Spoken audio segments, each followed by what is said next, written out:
Po. Bakit ang mga bakla ay mahahaba ang mga eyelashes? Anong tanong yan?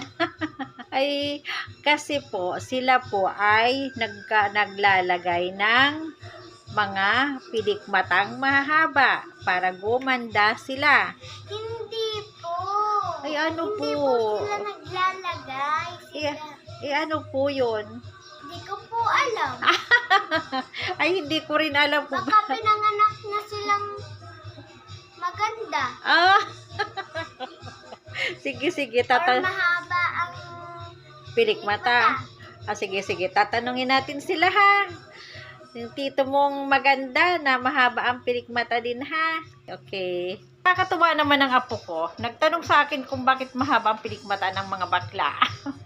So, tingnan natin. May bakla akong kaklase.